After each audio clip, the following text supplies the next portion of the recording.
जिन धर्म प्रेमी भव्य जीवो, 84 लाख योनियों में परिभ्रमण करते करते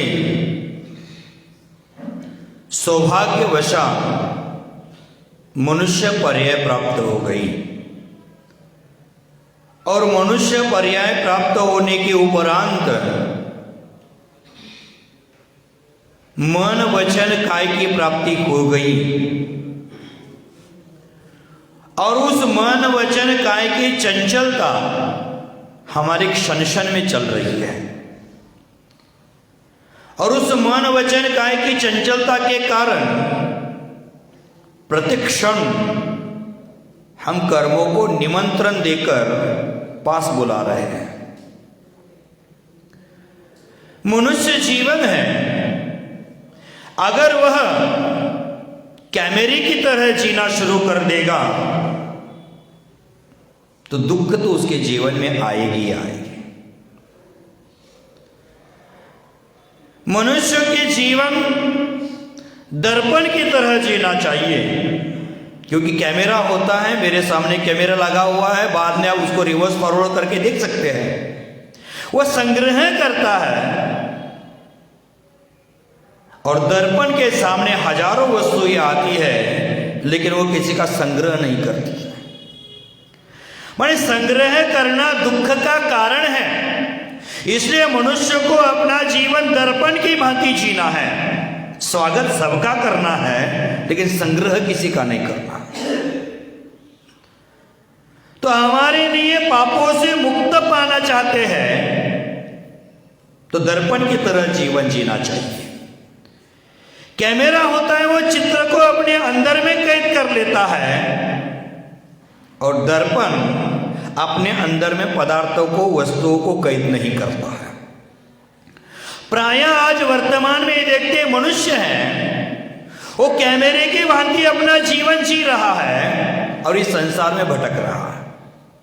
संसार में भटकने के लिए मिथ्या दर्शन, अविरति, प्रमा, कषाय, ये कर्माश्रव के कारण है और इन कर्माश्रव के कारण व्यक्ति संसार में भटक रहा है। जहां आश्रव होता है वह बंद हो गया। आज वर्तमान में आदमी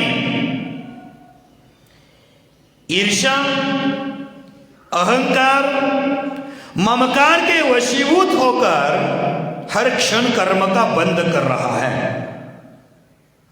लेकिन कर्म किसी को छोड़ता नहीं है। चाहे धनिक हो, चाहे निर्धन हो, चाहे राजा हो, चाहे रंक हो, चाहे महल में हो, चाहे शमशान में हो, चाहे गांव में हो, चाहे शहर में हो, कर्म किसी को बख्शता नहीं है। जिस प्रकार के भाव करता है उसी प्रकार से वो कर्म का बंद हो जाता है।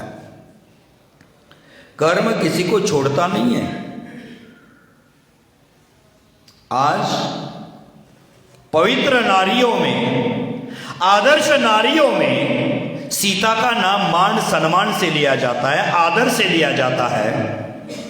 वह सीता भी पूर्व भव में, पूर्व जन्म में एक क्षुल्लक और एक क्षुल्लिका मंदिर में जा रहे थे और उनको देख करके भावनात्मक लांछन लगा दिया। क्षुल्लक क्षुल्लिकाओं को देखकर उनके मन में भाव आ गया कि देखो ये जोड़ा पति पत्नी जैसे कैसे मंदिर में जा रहा है, और इतना ही भाव उन्होंने बनाया और उसमें कर्म का बंध हो गया और परिणाम निकला, समाज ने रावण के घर में वो पवित्र रहते हुए भी उन पर लांछन लगा दिया। मात्र भावनात्मक लांछन क्षुल्लक क्षुल्लिकानी पर लगाने का परिणाम रहा कि पवित्र होते हुए भी लोगों ने उस पर उंगलियां उठा दी, लांछन लगाया, वन में जीवन गुजारना पड़ा। इसलिए हमें हमेशा सदोदित कर्मों से बचना चाहिए। आप किसी सेठ साहूकार से मत डरना, डाकू से मत डरना, किसी कानून से भी मत डरना, लेकिन डरना है तो कर्म के कानून से डरना, क्योंकि कर्म के कानून में न्याय होता होता है और सही होता है। तो भव्य बंधुवर, इस मनुष्य को संसार से बचने के लिए हमेशा सदैव निर्मल रहते हुए संत की भांति साधुओं के प्रमाण मन वचन काय के चंचलता को रोक करके आत्मान्मुखी होने का विचार करना चाहिए, ताकि हम इस संसार के दुख से मुक्त हो सके, जन्म मरण के चक्कर से हम बच सके, ऐसा प्रयास हमारा सदोदित होना चाहिए। भव्य बंधुवर, हम तो प्रयास करते हैं, हम तो कार्य करते हैं, लेकिन कार्य को आडंबर के रूप में करते हैं, और आडंबर के रूप में किया हुआ कोई भी कार्य सफल नहीं होता है। जो कार्य जिस पद के योग्य न हो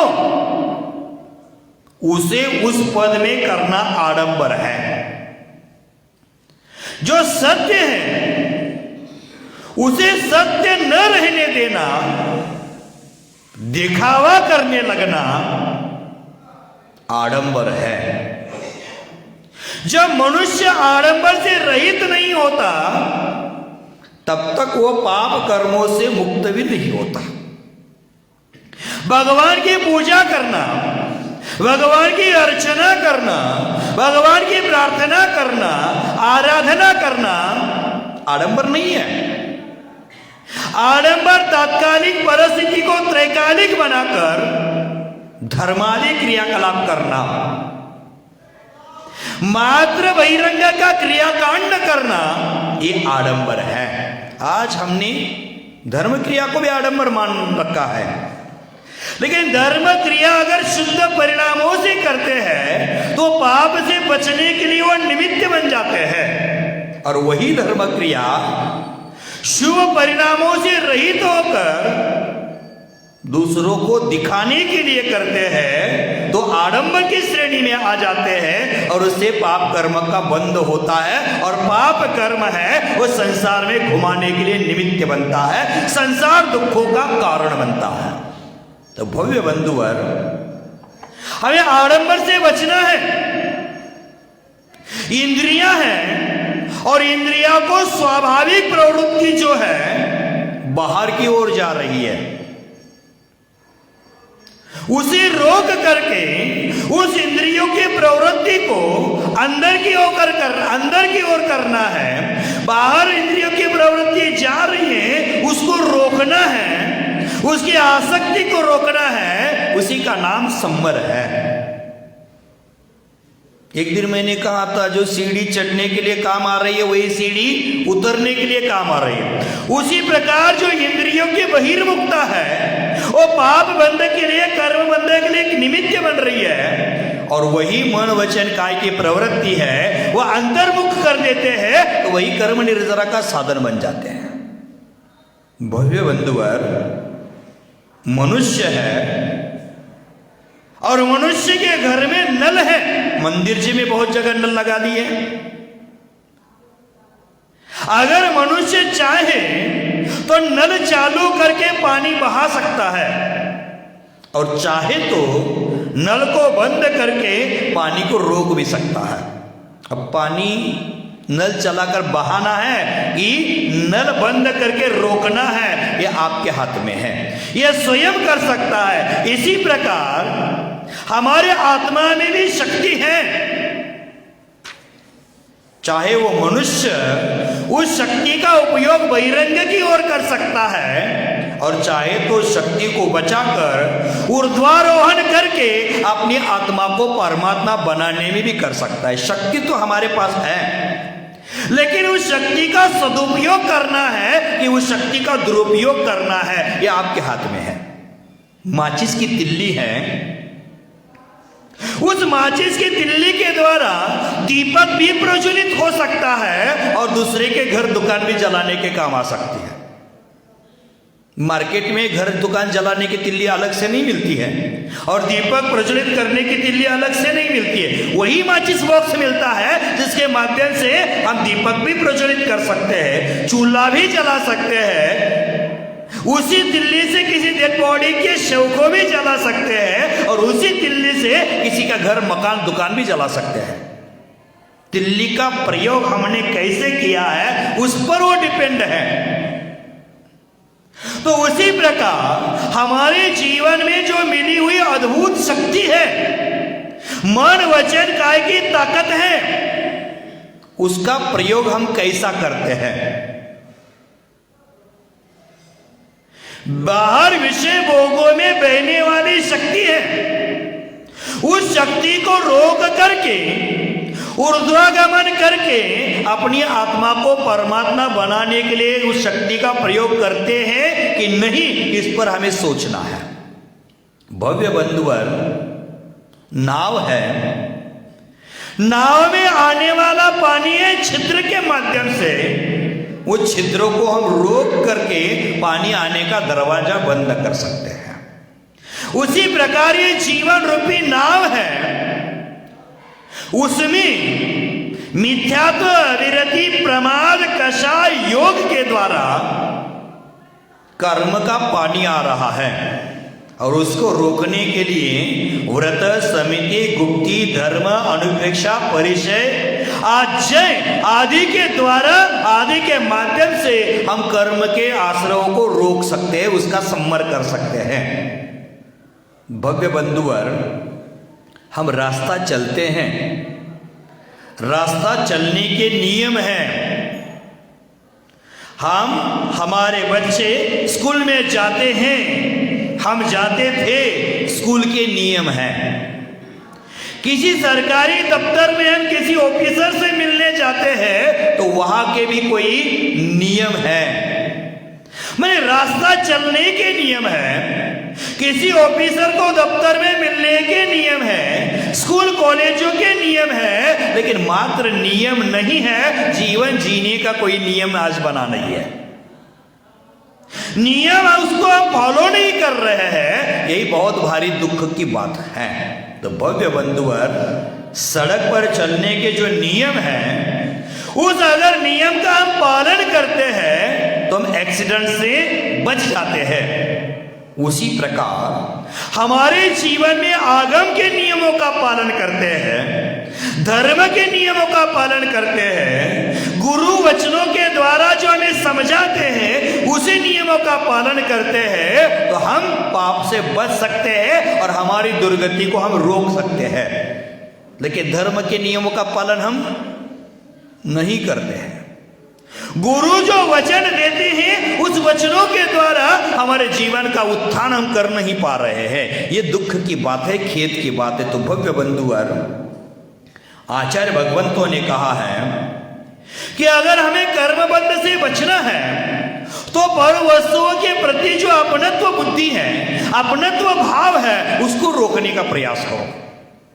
प्रत्येक वस्तु को मैंने मेरा कहा है। आप लोग कहते कार मेरी, घर मेरा, पैसा मेरा, फैक्ट्री मेरी, दुकान मेरा, सब मेरा मेरा कहते हैं। एक हो गए एक तरफा प्रेम। कभी घर ने नहीं कहा मैं इसका हूं, कभी दुकान ने नहीं कहा मैं इसका हूं, कभी दौलत ने नहीं कहा मैं इसका हूं। एक तरफा प्रेम जहां करोगे वहां दुख ही होगा, वहां मोह ही होगा, वहां कर्म का बंध ही होगा। तो भव्य बंधुवर, जो अपनत्व की भावना पर द्रव्य में है उसको रोकना पड़ेगा, उससे रहित होना पड़ेगा, तभी जाकर कर्म का संवर हो जाएगा। और कर्म संवर का अर्थ है कर्मों को रोकना। जो मनुष्य है वह संवर का कारण का विचार करता हुआ हमेशा सही आचरण करता है, वो दुख और संताप से मुक्त हो जाता है। और जो संवर का विचार कभी करता नहीं है, आने वाले जाने वाले कर्मों का कभी विचार नहीं करता है, तो संसार भ्रमण चीर काल तक करता रहता है। तो भव्य बंधुवर, जो धर्मात्मा श्रावक हो अथवा साधक हो, वो विशेष विरक्त होकर मन को हरने वाले 5 इंद्रियां हैं, उससे सदा दूर रहता है, उसमें प्रवृत्ति नहीं करता है, तो उसी साधक को संवर होता है और वही साधक परमात्मा बनने का अधिकारी होता है। भव्य बंधुवर, कर्म रूपी मेहमान आत्मघर में विराजमान है, उसे भगाना चाहते हो तो उसको मोह मायादि का भोजन देना बंद करो। मेहमान आपके घर में आते कितने दिन रहते हैं? जब तक उनकी खातिरदारी अच्छी करते हो तब तक वो रुकते हैं, और खातिरदारी करना बंद कर देते तो निकल जाते हैं। उसी प्रकार हमारे आत्मरूपी ग्रह में जो मोह रूपी मेहमान विराजमान है, रिश्तेदार विराजमान है, उसको अगर भगाना चाहते हो तो उसको मोह मायादि का भोजन देना पहले बंद कर दो। वो दे रहे हम। परिवार में, समाज में परिवार के 4 सदस्य, समाज के 4 सदस्य एक दिशा में कभी नहीं चल पाते हैं। यह आज की स्थिति है। समाज के 4 सदस्य उसी समय एक दिशा में चलते हैं जिस समय मरने वाला 5वां होता है। कंधा देने वाले 4 होते हैं, ऊपर डेड बॉडी एक होती है, तभी रिश्तेदार 4 एक दिशा में चल रहे हैं। मतलब 4 रिश्तेदार उसी समय एक दिशा में चलते हैं जहां मरने वाला 5वां होता है। आज वर्तमान में जिंदगी भर लोग यही सोचते रहते हैं कि 4 लोग क्या कहेंगे, लेकिन वही 4 लोग अंत में इतना ही कहते हैं, राम नाम सत्य है, अरहंत नाम सत्य है। दूसरा कुछ कहते ही नहीं है। हम जिंदगी भर विचार करते हैं लोग क्या कहेंगे। सबसे बड़ी बीमारी है लोग क्या कहेंगे। हम ये काम करेंगे तो वो क्या कहेंगे, हम ऐसा करेंगे तो ये क्या कहेंगे। लोग क्या कहेंगे सबसे बड़ी बीमारी है।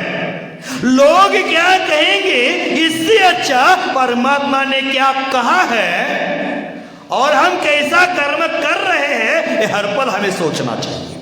देखो, उदाहरण याद आता है, मैंने स्कूल में सीखा था, पढ़ा था, टीचर ने मुझे पढ़ाया था। एक गधा था और गधे के साथ एक बेटा और बाप जा रहे थे एक गांव से दूसरे गांव तक। बेटा छोटा था और गधे के साथ बाप आगे, बेटा पीछे छड़ी लेकर मार रहा है, गधा भाग रहा है। बाप आगे है, बेटा पीछे है। जाते जाते गांव में आते हैं, मान लो जियागंज में आते हैं, और जियागंज के लोग उसको देखते कि बाप आगे है, गधा बीच में, बेटा पीछे है। तो कितने पागल लोग हैं, साथ में गधा चल रहा है तो वह घोड़ा चल रहा है, घोड़े को लेकर जा रहे हैं और दोनों भी पैदल चल रहे। एक तो बैठ जाता, शरीर का श्रम तो बच जाता, घोड़े पर बैठ जाता। अब जियागंज के लोगों की बात सुनी और बाप बेटे को बोलता है, बेटा तो अभी छोटा है, घोड़े पर बैठ जा, गधे पर बैठ जा, मैं चल लेता हूं। अब बाप चलने लगा, घोड़े को आगे खींच रहा है और बेटा घोड़े पर बैठा है। आगे के गांव में जाते हैं, वहां के लोग कहते हैं, बेटा कितना पागल है, खुदगर्ज है, बाप को चला रहा है और स्वयं घोड़े पर बैठा है, थोड़ी भी शर्म नहीं आती इसको। बेटा सुनता है, सही तो कह रही है दुनिया, बूढ़ा बाप हो गया बेचारा, चलने की ताकत नहीं है, फिर भी चल रहा है और मैं घोड़े पर बैठा हूं, ये तो गलती मेरी है। ऐसा सोचकर वो क्या करता है, नीचे उतर जाता है, बाप को बोलता है, पिताजी आप घोड़े पर बैठ जाना। पिताजी घोड़े पर बैठ जाते हैं।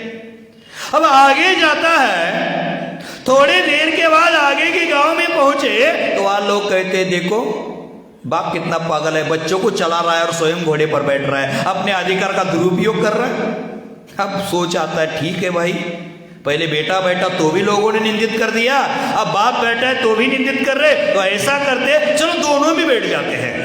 अब दोनों भी बैठ गए, आगे गए, आगे घूम घूम कर पुनः जियागंज में आ गए और पुनः आ गए तो वहां के लोग कहने लगे, देखो कितना बेरहम लोग हैं, बहरमपुर से आए, बेरहम लोग हैं, बिल्कुल मन में दया नहीं है, बिल्कुल प्रेम नहीं है। घोड़ा इतना छोटा है, उसके ताकत का सोचा नहीं है, और दोनों भी घोड़े में बैठे हैं। देखो, खाली चल रहे थे तो भी बोलने वाले लोग मिले, बेटा घोड़े पर बैठा है तो भी बोलने वाले मिले, बाप घोड़े पर बैठा है तो भी बोलने वाले मिले, दोनों बैठे हैं तो ही। अब बाप बेटा करे तो क्या करे? तो दोनों ने सोचा, अब अंतिम बार उनकी सोच आई, दोनों भी घोड़े से उतर गए और घोड़ों को उठाकर अपने कंधे पर लाद लिए। तो भी आगे जाकर लोग बोलने लगे। माने लोग क्या कहेंगे ये सोचना आपका काम नहीं है। आपको जो सही लगता है, धर्म ग्रंथों में जो सही कहा है, गुरुओं के माध्यम से जो मार्गदर्शन मिला है, उसको अपने जीवन में उतारना बहुत अनिवार्य है। नहीं तो उस बाप और बेटी की दशा आपके जीवन में आना प्रारंभ हो जाएगी। जो भी करो, लोग सभी 100% लोग उसको अच्छा कहने वाले नहीं होते। एक आध दूसरा गलतियां ढूंढने वाला मिलेगा ही। इसी प्रकार हमारे जीवन में जो मोह के मेहमान हमारे घर में हैं, आत्मरूपी घर में, उसकी खातिरदारी करना छोड़ दो। जो मन रूपी दर्पण है, उसमें मिथ्यात्व की धूल जम चुकी है, उसको साफ करो। राग द्वेष की धूल है, साफ करो। धर्म क्या है? धर्म पोछा है, दूसरा कुछ नहीं है। आत्म रूपी दर्पण पर कर्म रूपी धूल जमी है, उसको साफ करने का नाम है धर्म। और दर्पण पर धूल जमे किसे साफ करते हैं? पोछा से, छोटा कपड़ा लेकर साफ करते हैं। जो धूल है उसको साफ करने का कार्य वो छोटा कपड़ा करता है। उसी प्रकार धर्म है, अपने आत्म रूपी दर्पण पर लगी हुई धूल साफ करने का काम करता है। भव्य बंधुवर, मन रूपी आंगन में जो कचाइयों का कचरा भरा है, उस कचरे को ध्यान का झाड़ू लगाकर साफ करो, ताकि कर्म की निर्जरा हो सके। अभी गृहस्थ की साधना है, गृहस्थों का धर्म है, वो बच्चों के स्नान की तरह है, हाथी के स्नान की तरह रह चुका है। क्योंकि बच्चा नहाता है, हाथी नहाता है, और पुनः गंदगी शरीर पर उछाल लेता है, गंदगी शरीर पर डाल देता है। उसी प्रकार आज श्रावकों की अवस्था बन चुकी है। गृहस्थ है, मंदिर जी में आकर परमात्मा की आराधना भी करता है, परमात्मा की पूजा भी करता है, और पुनः जाकर सांसारिक कार्यों में उलझ करके स्वयं अपने को कर्म से मलिन करता है। रोज प्रवचन में आकर गुरुओं की वाणी तो सुनते हैं, लेकिन यहां से उठकर घर जाते हैं तो पुनः वही के वही रह जाते हैं। जैसे चल रहा था वैसे ही जीवन चला देते हैं। ये हमारा आडंबर हो गया। ये कर्म निर्जरा के लिए किया हुआ धर्म नहीं है, ये कर्म बंद के लिए किया हुआ धर्म है। अभी अभी पूर्व वक्ता ने निवेदन करते हुए कहा था कि हमारे जीवन में अज्ञान का अंधकार दूर हो सके और ज्ञान का प्रकाश हो सके, इसलिए मुनिराज हमें प्रोत्साहित करे, ऐसा निवेदन कर्ता ने कहा। अब अपने घर में अंधेरा हो गया है, पड़ोसी आकर प्रकाश करेगा कि हमें स्वयं प्रकाश करना पड़ेगा? स्वयं प्रकाश करना पड़ेगा, पड़ोसी प्रकाश नहीं करेगा। हाँ, प्रकाश करने की कला दूसरा सिखा सकता है। उन्होंने कहा था प्रकाश करने के लिए हमें प्रोत्साहित करे, सही कहा। मैं आपको आपके जीवन में अज्ञान का, मिथ्यात्व का, राग द्वेष का अंधकार है, उसको दूर करने के लिए प्रकाश की कला सिखा रहा हो, उसके लिए प्रोत्साहन देने का कार्य करता हो। लेकिन प्रकाश करना किसको है? मुझे करना है कि आपको करना है? स्वयं को करना है। उसी प्रकार मैं आपको मार्गदर्शन रोज दे रहा हूं, राग द्वेष का त्याग करो, राग द्वेष को तिलांजलि करो। हम विधि विधान करते हैं और विधि विधान का सार हवन में होता है। हम हवन करते हैं। हवन में क्या करते हैं? समीरा सामान चढ़ाते हैं, क्या बोलते हैं आप उसको? कर्पूर होता है, चंदन होता है, धूप होता है। हम धूपदान देते हैं, स्वाहा कर देते हैं। आपने जैसे पूर्व चतुर्मास में सहस्रनाम विधान किया था और सहस्रनाम विधान के अंत में अपने कर दिया हवन, किया था कि नहीं किया था? किया था। सहस्रनाम विधान में 1008 अर्घ्य चढ़ाए, अतिरिक्त अर्घ्य भी चढ़ाए होंगे, लगभग 1500 अर्घ्य चढ़ाए, हवन कर दिया, उसमें सहस्रनाम बोल करके आहुति दान दे दी। शांति मंत्र की आहुति की होगी, अन्य आहुति की होगी, लेकिन मात्र धूप की आहुति करने से धर्म की सफलता नहीं है, विधान की सफलता नहीं है। उस धूप की आहुति करते करते अपने अंतरंग में जो अज्ञान, अहंकार, राग, द्वेष है, उसकी भी आहुति उस होम में देना चाहिए, तभी जाकर अपने जीवन में सफलता होती है। उसी समय विधान की सार्थकता है। हमने विधान भी कर लिया, आहुति भी दे दी, और विधान करेंगे तो आहुतियां भी देते रहेंगे, स्वाहा स्वाहा बोलते जाएंगे, लेकिन स्व को धर्म है, स्व में जो धर्म है उसको हम पहचान नहीं पाएंगे। ये आडंबर हो गया, ये दिखावटी धर्म हो गया, ये दूसरे को प्रकाश देने का मार्ग मिलकर भी, दूसरे के द्वारा मिला था मार्ग, फिर भी हमने अपने जीवन में प्रकाश नहीं किया। तो भव्य बंधुवर, आज वर्तमान में जिस प्रकार का हम कर्म बंद करते हैं, उसी प्रकार का हमें भोगना पड़ेगा। जितने काल के लिए बंधते हैं, उतने काल के लिए भोगना पड़ेगा। आपके सामने जो कैमरा लगा हुआ है, वो घर में जाकर प्रवचन पुनः आपको सुनना है तो रिवर्स फॉरवर्ड कर सकते हैं। आगे पीछे वाला हमें जो चाहिए वही पार्ट हम सुन सकते हैं, लेकिन कर्म के कैमरे में कोई रिवर्स फॉरवर्ड करने की व्यवस्था नहीं है। जैसे बांधोगे उसी प्रकार से उदय में आ जाएगा, उसी स्थिति में, उसी काल में उदय में आएगा। जो हम देते हैं वही लौटकर हमें मिलता है। जैसे प्रकृति की व्यवस्था है, जैसे अपनी ओर से देंगे आपकी झोली में वापस वैसे ही लौटकर आएगा।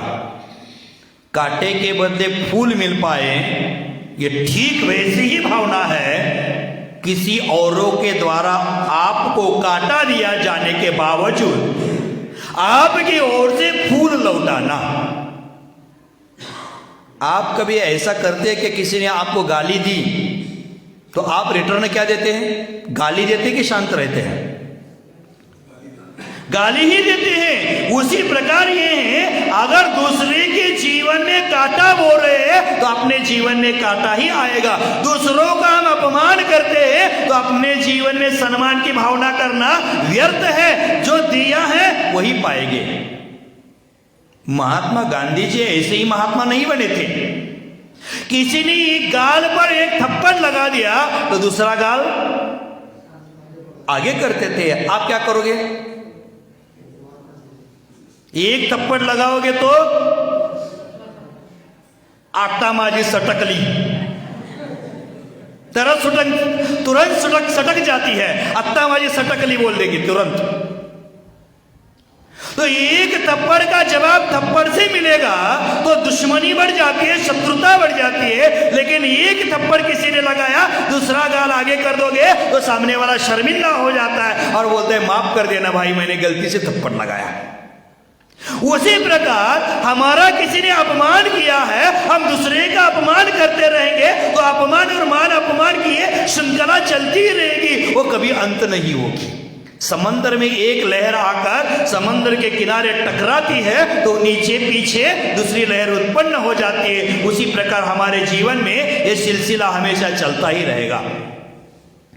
आपको कहा जाए कि दूसरे ने तेरे जीवन में कांटा बोया है, उसके बदले में तू हमेशा फूल लौटाते रहना, तो आप लोग क्या कहेंगे? साधु बुद्धू है, वो थप्पड़ लगा रहा तो हम कभी शांत बैठे, हमारे पास बल नहीं है, हमारे पास ताकत नहीं है, हमारे पास शक्ति नहीं है। अरे ये शक्ति का दुरुपयोग करना है।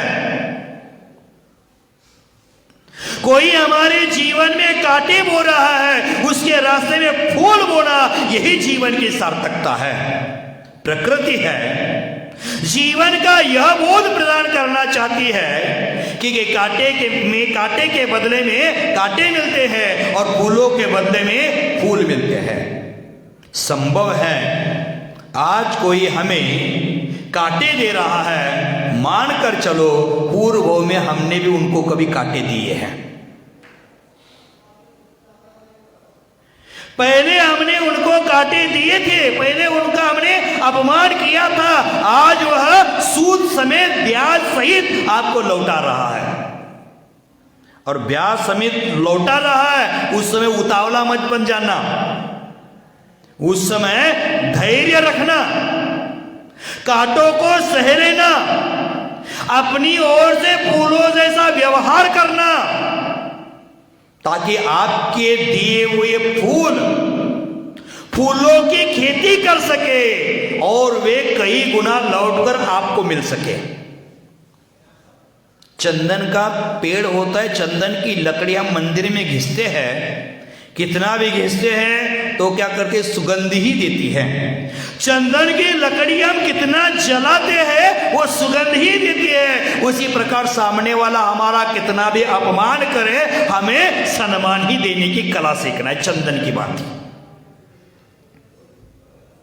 गन्ना होता है, गन्ने का जूस निकालते समय मशीन में उसको घुमाते हैं, उसको पीड़ा देते हैं, लेकिन गन्ना है वो मीठा रस ही देता है। उसी प्रकार अपने जीवन में हमें निंदित करके, अपमानित करके कोई संसार में दुख दे रहा है तो उस गन्ने की तरह जीवन जियो, हमेशा मीठा रस ही देने का कार्य करो, तभी जाकर हमारे जीवन में लौटकर मिठासी मिलेगी, लौटकर चंदन की सुगंध ही मिलेगी, फूल के बदले फूल ही मिलेंगे। हम कांटे के बदले फूल नहीं देंगे तो हमारे जीवन में कांटे कांटे कांटे कांटे ही हो गए और फूल और कांटे बन जाएगा जीवन हमारा। तो भव्य बंधुवर, प्रकृति की व्यवस्था है, हमने एक बार कहा भी था, प्रकृति की व्यवस्था इस साउंड की तरह, इको साउंड की तरह है, जो अनुगुंजन है, जो बोलते हैं वही गूंजता है, बार बार वही सुनाई देता है। माननीय रितेश ने माइक सेट करते समय मिक्सर में इको ज्यादा सेट कर दिया है, 7 पर रख दिया है, तो मैं जो बोलूंगा वो 7 बार आपको सुनाई देगा। बीजापुर में एक गोल घुमट बना हुआ है, एक बार बोलो तो 7 बार सुनाई देता है। क्यूबे बोला तो कितनी बार सुनाई देगा? क्यूबे क्यूबे क्यूबे क्यूबे 7 बार सुनाई देगा। क्यों भाई साहब बोलोगे तो क्यों भाई साहब 7 बार सुनाई देगा। माने जैसे आप बोलते हो उसी प्रकार रिटर्न वो घुमट बीजापुर का देता है, उसी प्रकार हमारा जीवन भी है, हम दूसरों को जैसा देते हैं वैसा ही लौट कर आता है। माने इको साउंड है, वो इको साउंड अनुगुंजन कर रहा है, उसके सामने कोयल बोलेगी तो आवाज किसका आएगा? पैरोट का आएगा। कोयल बोलेगी तो कोयल की गूंज सुनाई देगी, कौवा चिल्लाएगा तो कौवा का ही आवाज आएगा। अगर आप चाहते हो कि आपको औरों से आदर मिले तो कृपया करके आपके ओर से दूसरों को आदर दीजिए, आदर दीजिए, आदर लीजिए, देते ही वैसा हम पाते हैं। देखो जीवन तो इस हाथ से देना है और इस हाथ से लेना है। सही देखकर ही सही पाया जा सकता है, हम गलत देखकर सही पाना माने मूर्खता है। सही देकर ही सही पाया जा सकता है, गलत के बदले में सही कभी भी नहीं मिल सकता है। आप केवल एक ही सूत्र चाहते हैं, क्रोध और अहंकार पर विजय प्राप्त करने के लिए हमारे जीवन में क्या करना चाहिए, यही सवाल सबका होता है। महाराज क्रोध को काबू में कैसे रखे? माता बहनें बच्चों को मेरे साथ लेकर आती है और कहती है बेटा महाराज हमारा बहुत क्रोध करता है, उसको थोड़ा समझा दो। आप क्रोध करना छोड़ दो, बेटा अपने आप छोड़ देगा। दुनिया सिखाने से नहीं सीखती है, दिखाने से सीखती है। सिखाने से सीखने वाला जमाना निकल गया, अब दिखाने की आवश्यकता है, दिखाने से दुनिया सीखती है। हमें अहंकार और क्रोध पर, राग द्वेष पर विजय पाना है, तो उसके लिए मैं आज मंगल सूत्र देने वाला हूं। अगर आप लेना चाहते हो तो ध्यान रखिए, आपके पास जीव है, जीवा है, जीव का वास है, जीव पर जीवन का वास है और जीव पर मृत्यु का भी निवास है। जीव से उच्चारित होने वाले शब्दों को हम अच्छा बोल देंगे तो जीव से उच्चारित होने वाले शब्द आपको लोकप्रिय बनाते हैं, आपको पॉपुलर बना देते हैं और हम उस जीव के द्वारा किसी की बेइज्जती करें तो लोग हमें जीवन में बदनाम कर देते हैं। हमारे पास वचन है, उस वचन का प्रयोग कैसे करना है? विनम्रता, मधुरता,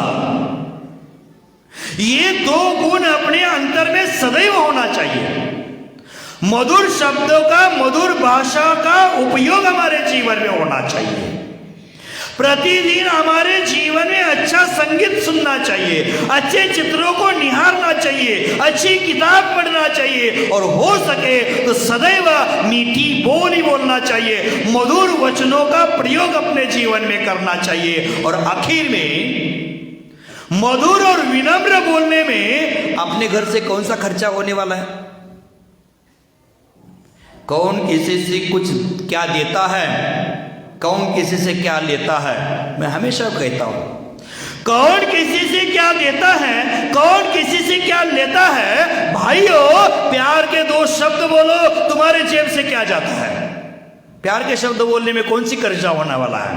प्यार के शब्द बोलने में आपका कौन सा घाटा होने वाला है? मधुर प्रिय शब्द बोलने में कौन सा घाटा होने वाला है? देखो, हम क्या करते, मधुर शब्द तो स्वयं नहीं बोलते हैं और हमारी कड़वी वाणी से दूसरों को भड़काने का भी काम करते हैं। जैसे उदाहरण देता हूं, सुनील है, सुनील सागर प्रवचन के पहले कुछ मंगलाचरण रूप में कुछ बोलना की चाह रखता है, कुछ लिखकर कागज पर लाया है। रितेश को निवेदन किया कि रितेश मुझे पहले बोलने के लिए अवसर दे देना। किसी कारणवशात रितेश भूल गया। जैसे बड़े लोग बोलना चाहते तो छोटों को भूला जाता है। जैसे आज चुन्नी बहन बोल रही थी तो उनका भी पत्ता आज भी कट गया। तो किसी कारणवशात समाज व्यवस्था को लेकर चलना, इसलिए महिला अध्यक्षा, महिला प्रेसिडेंट को उन्होंने मौका दिया, उनका छूट गया, उसमें कोई गलती नहीं है रितेश की। लेकिन कोई एक से व्यक्ति सुनील को जाकर मिलता है उनके दुकान में और कहता है, सुनील, समाज में राजनीति बहुत चल रही है, बहुत राजनीति चल रही है, तुझे बोलने का मौका नहीं दे रहा है समाज। माने उसके मन में कुछ नहीं है, उसका मन शांत है, लेकिन उसके मन में जहर खोलने का काम हम कर रहे हैं। मधुर वचनों के द्वारा मिठास फैलाना था दूर, लेकिन हम जहर घोलने का काम करते हैं। ये कितना गलत है। सही मानो तो उसके मन में कोई विकल्प नहीं हुआ। अगर विकल्प होता तो वह हमेशा रितेश की ओर देखते समय गलत नजरिया से ही देखता। बोला कुछ बात नहीं, आज नहीं मिला तो कल मिलेगा, कल नहीं मिलेगा तो परसों मिलेगा, और नहीं मिलेगा तो कोई बात नहीं है। हम तो गुरुओं का सुनने जाते, गुरुओं को सुनाने नहीं जाते हैं। प्रवचन सभा में गुरुओं को सुनने के लिए आओ, गुरुओं के सानिध्य में गुरुओं के वचनों को सुनने के लिए आओ। उनको सुनाने के लिए जाओगे तो आपका कल्याण होने वाला नहीं है। भव्य बंधुवर, तो वहां जाकर मधुर भाषा का प्रयोग हमें करना चाहिए, विनम्रता का प्रयोग करना चाहिए। हमारे जेब से कोई खर्चा होता नहीं है, हमारे मेरे कोई कर्जा नहीं होता है। अनायास ही हमारे क्रोध पर, हमारे अहंकार पर, हमारे उत्तेजनाओं पर विजय प्राप्त हो जाता है। अहंकार भला किसी काम का नहीं है, शत्रुता किसी के काम के नहीं है, वो हमें दुख ही देगी। हमारे हाथ से किसी पर हम कीचड़ उछाल देते हैं तो दूसरे कीचड़ दूसरे के शरीर पर पहुंचे ना पहुंचे, वो चतुर चालाक हो तो कीचड़ से बच भी सकता है, लेकिन आपके गंदे हाथ होने से कौन बचा पाएगा? दूसरे पर कीचड़ उछालोगे तो पहले आपके हाथ गंदे करना पड़ेगा, तभी जाकर हम दूसरे पर कीचड़ उछाल सकते हैं, नहीं तो नहीं। तो आचार्य ने कहा है कि हमें अहंकार और क्रोध पर विजय प्राप्त करना है। आज तक अहंकार करने से किसी का कल्याण नहीं हुआ है, क्रोध करने से किसी का कल्याण नहीं हुआ है, शत्रुता से किसी का कल्याण नहीं हो गया है, विरोध को विरोध करने से कोई आत्मा का परमात्मा नहीं बना पाया है। क्रोध को क्षमा से जवाब देना है, मान को मार्दव से जवाब देना है, माया को आर्जव से जवाब देना है, और लोभ को शौच धर्म से समाधान देना है, तभी जाकर हम आगे तरक्की की ओर जा पाएंगे। देखो भव्य बंधुवर, दुनिया में अकड़ किसकी रही नहीं है। जो अकड़ता है वो उखाड़ कर फेंका जाता है। दुनिया में अकड़ किसी की रही नहीं है।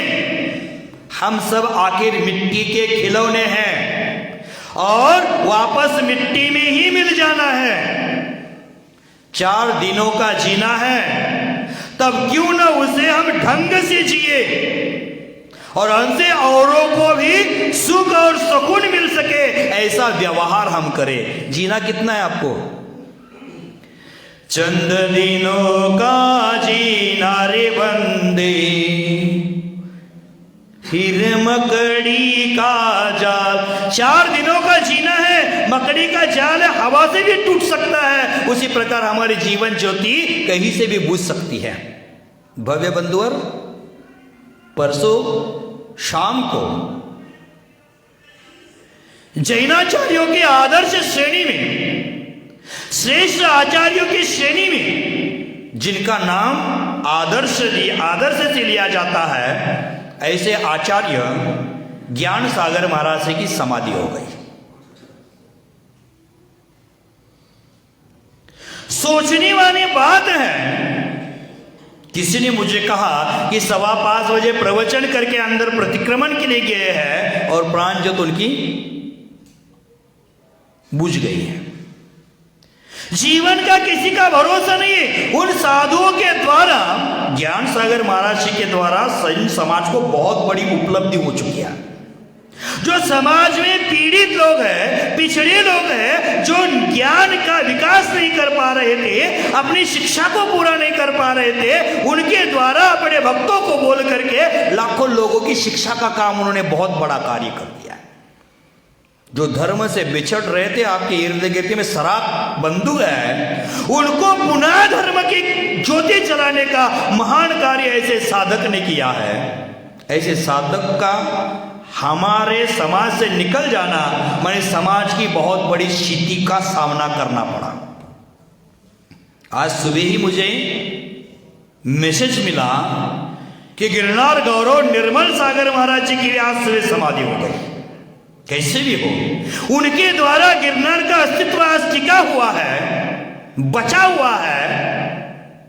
उनका आज देवलोक गमन हो गया। मैंने प्रत्येक जीव को आया है तो जाना जरूर है, लेकिन जाने के बाद भी उनका नाम होना जरूरी है।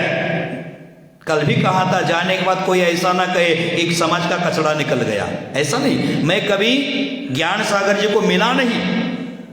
मैं निर्मल सागर जी को गिरनार वंदना करने गया था, उस समय मिला जरूर था, लेकिन ज्ञान सागर जी को मिला नहीं, लेकिन उनके कार्यों से मैं जरूर मिला हूं। तो भव्य बंधुवर, अपने जीवन में भी एक दिन हमें मर जाना है। कैसे मरना है बताओ? अच्छा ही रखकर मरना है कि बुरा ही रखकर मरना है? महाराष्ट्र का एक वीडियो क्लिप वायरल हो रहा है, किसी ने मुझे कल सुनाया था। उन्होंने एक भजन गाया था। भजन में क्या बोलते हो? जिंदगी और कुछ भी नहीं, यूं ही आना और जाना है, एक प्यार का नगमा है, मौजों की जवानी है। जिंदगी और कुछ भी नहीं, यहाँ जाना और आना है। जाना आना सबको है, ये मौजों की जवानी है। पोकट का अहंकार लेकर लेकर हम जी रहे, शत्रुता लेकर जी रहे, विरोधिता लेकर जी रहे, हमारा युगो लेकर जी रही है, लेकिन एक दिन हमें जिंदगी छोड़कर निकल जाना है। आप यहां बैठे हो, यहां से पुनः घर तक पहुंचेगा, ये गारंटी किस किस को है बताओ?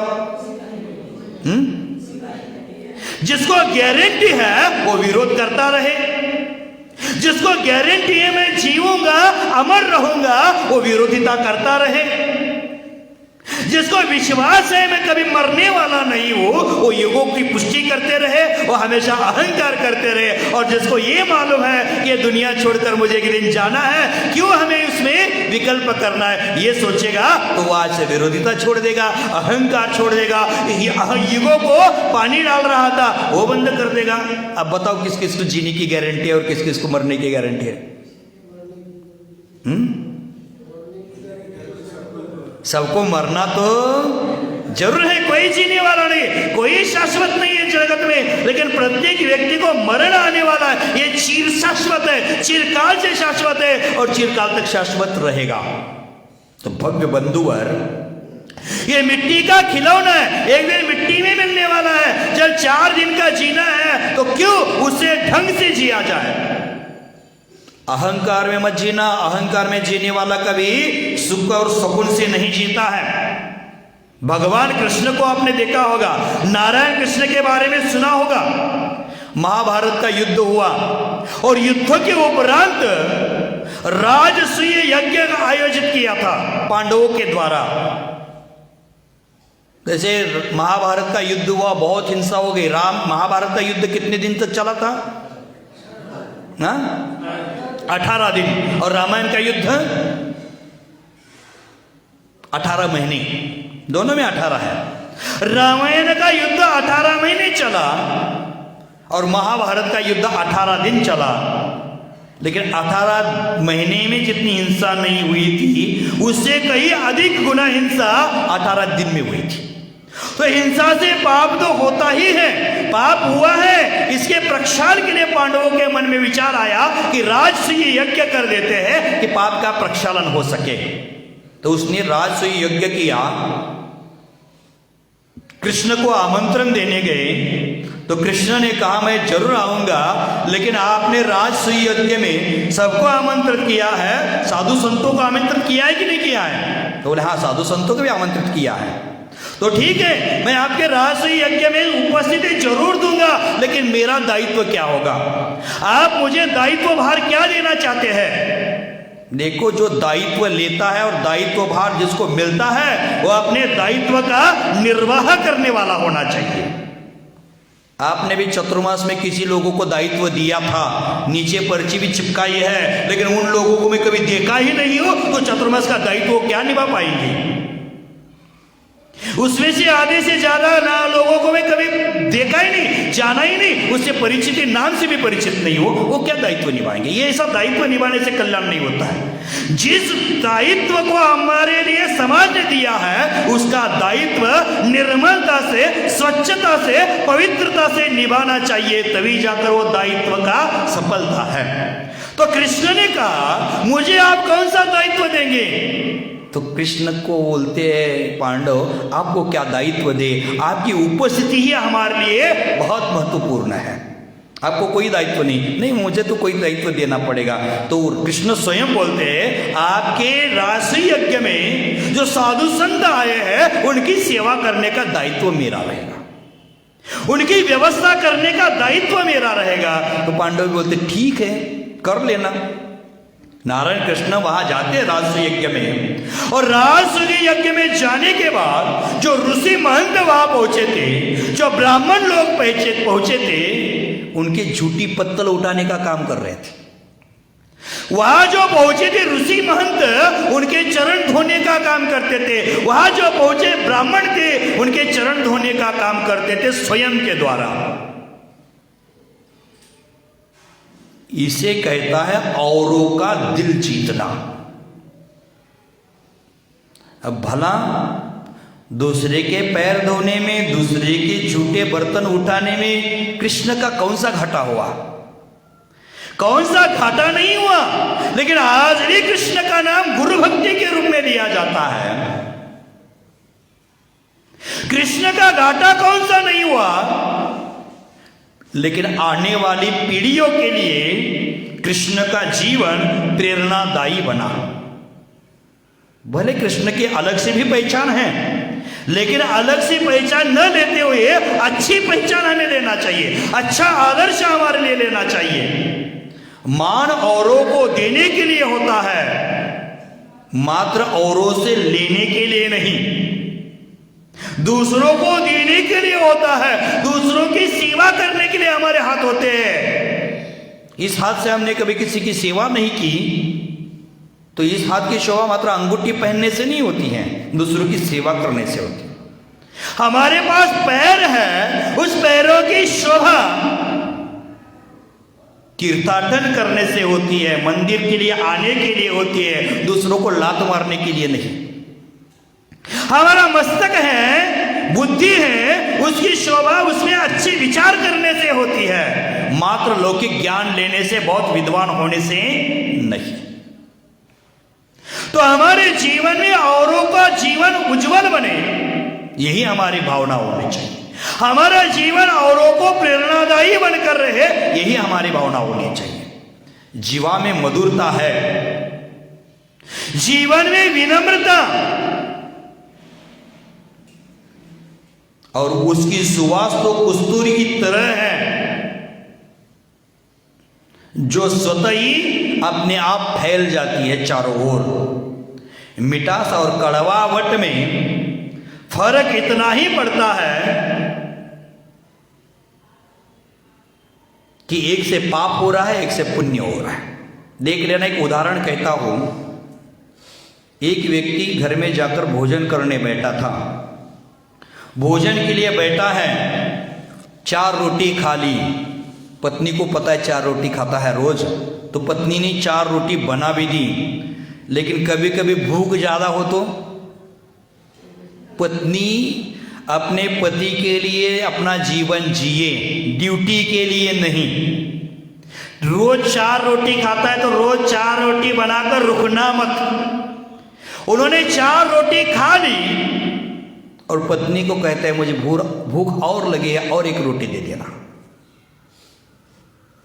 तो उन्होंने, पत्नी ने 5वीं रोटी मांगते ही झल्ला उठी, चिल्ला उठी और बोलती अब तो तवा उतर गया है, पहले बताना था आपको मुझे ज्यादा भूख लगी, 1-2 रोटी एक्स्ट्रा बना लेना, मैंने तो तवा उतर दिया है, अब आपको मिलेगा नहीं।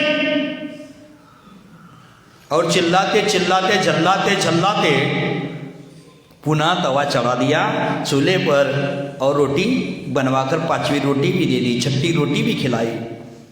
इसमें कड़वाहट है।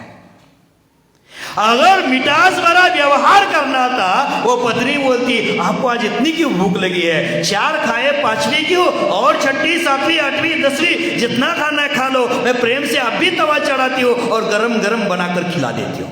इसमें क्या है? दोनों वचनों का प्रयोग, दोनों जगह रोटी तो जरूर मिली है, लेकिन ये कड़वाहट के साथ मिली है और एक मिठास के साथ मिली है।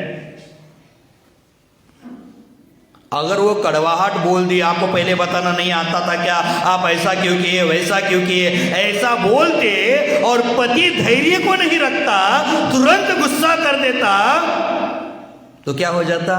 घर में रामायण महाभारत। लेकिन पति ने धैर्य रखा, अपना व्यवहार मधुर रखा, सामने से कड़वाहट आ रही थी, उसको मिठास से जवाब दिया, तो मामला शांत हो गया। उसी प्रकार आपको भी व्यावहारिक जीवन जीते हुए, पारिवारिक जीवन जीते हुए अथवा सामाजिक जीवन जीते हुए सामने से कड़वाहट आती है तो मिठास भरा जवाब देना सीखो, तभी जाकर हमारा जीवन मिठास भरा और दूसरों का भी जीवन मिठास भरा हो जाएगा। हमें अपने जीवन में मधुर व्यवहार करना चाहिए, मधुरता के साथ जीवन जीना चाहिए। जैसे पत्नी कहती कि 1 नहीं 2 खा लो, अभी गरम गरम देती हो, तो पति के हृदय में आपका स्थान बहुत ऊंचा रहेगा। और करवाहट भरी देगी तो आपका स्थान इतना नीचा जाएगा, उसका कोई बखान नहीं कर सकता है। तो कबीरदास ने कहा है, ऐसी वाणी बोली मन का आपा खोए, औरन को कोई बोल रहा है, बोलो जोर से बोलो, औरन को शीतल करें आप ही शीतल होए। दूसरों को शांत देखना चाहते हो, उससे पहला आप शांत हो जाओ, सामने वाला शांत अपने आप हो जाएगा। आप गुस्सा करोगे तो सामने वाला गुस्सा करेगा, आप क्रोध करेंगे तो सामने वाला क्रोध करेगा, आप अहंकार करोगे सामने वाला अहंकार करेगा। इसलिए वाणी ऐसी बोलिए मन का आपा खोए, मन में जो अहंकार है, मन में जो राग द्वेष का मलान है, वो अपने आप नष्ट हो जाएगा। ऐसा हमेशा मधुर वचन बोलना चाहिए। मधुर और विनम्रता ही क्रोध और अहंकार पर शासन करने के लिए एक मंगल सूत्र है। मधुर वाणी और विनम्रता प्रत्येक स्थान के लिए प्रवेश पत्र का काम करती है। और अनर्गल बोलने वाला बेरंग के लिफाफे की तरह लौट कर आता है। झूठा सिक्का बाजार में लेकर जाओगे, झूठा नोट लेकर जाओगे। कालिदास जी के फैक्ट्री में गए और बोले 2000 का गाठिया दे देना, चनाचूर दे देना। कालिदास बोलेंगे 2000 का नोट का काम नहीं, जाओ। वहां से निकलकर सुनील के दुकान में जाएंगे, 2000 का परफ्यूम लिपस्टिक देना, इसका मतलब मैं परफ्यूम और लिपस्टिक लगाने की अनुमति नहीं कर रहा हूं। तो बोलेगा झूठी नोट है, चलो बाहर। बगल में प्रदीप भाई जी के दुकान में गए, जिनसे दे देना 2000 के, बोलेगा चल पगले, एक खोटी नोट लेकर आए, जाली नोट लेकर आए, मिलेगा नहीं। अब इसका अर्थ ये मत समझ लेना कि कालिदास का, सुनील का और प्रदीप भाई का नाम लिया है, महाराज भी राजनीति कर रहे हैं, हमारा नाम ही नहीं ले रहे हैं, ये मत कहना। आपको उदाहरण देने के लिए बोल रहा हूं, नहीं तो राजनीति हमारे रग रग में इतनी बैठी है, आजकल का लोग खाने में भी राजनीति कर रहा है। लेकिन मैं कहता हूं आपको, धर्म में आकर राजनीति मत करना, आपका जीवन बर्बाद हो जाएगा, कल्याण नहीं होगा। धर्म और राजनीति दोनों में बहुत अंतर है। राजनीति गिलास भर पानी की तरह है और धर्म शक्कर के बोरे की तरह है। धर्म रूपी शक्कर के बोरे में एक गिलास पानी गिर जाता है तो आजू भैया क्या होता है, पूरा शक्कर का बोरा खराब हो जाता है। धर्म रूपी शक्कर के बोरे में राजनीति का पानी गिर जाता है तो धर्म पूरा बर्बाद हो जाता है, धर्म पूरा खराब हो जाता है। और राजनीति रूपी पानी में धर्म की 2 चम्मच शक्कर गिर जाती है, राजनीति के पानी में धर्म की 2 बूंद शक्कर गिर जाती है, 2 चम्मच, तो राजनीति का शरबत बन जाता है, वहां मिठास आ जाती है। तो हमें शक्कर के बोरे में पानी डालना है कि पानी में शक्कर डालना है, ये आपके हाथ में है। क्या करना है? तरबूज भी आपके हाथ में, चक्कू भी आपके हाथ में है। चक्कू पर तरबूज गिरेगा और तरबूज पर चक्कू गिरेगा, दोनों में कठिनाई है। तो भव्य बंधुवर, हमें विनम्रता का व्यवहार करना चाहिए, विनम्रता का स्पर्श हमारे जीवन होना चाहिए। जैसे 2000 का नोट ना कालिदास के फैक्ट्री में चला, ना सुनील के दुकान में चला, ना प्रदीप भाई के दुकान में चला, घूमकर पुनः लौट कर आया। खोटा सिक्का और खोटा धर्म किसी काम का नहीं होता है। जिस प्रकार खोटा सिक्का 100 दुकान घूमकर पुनः घर में लौट आता है, उसी प्रकार खोटा धर्म चारों गतियों में घूम घूम कर पुनः यही मरने के लिए आ जाता है। तो खोटा सिक्का और खोटा धर्म किसी काम का नहीं है।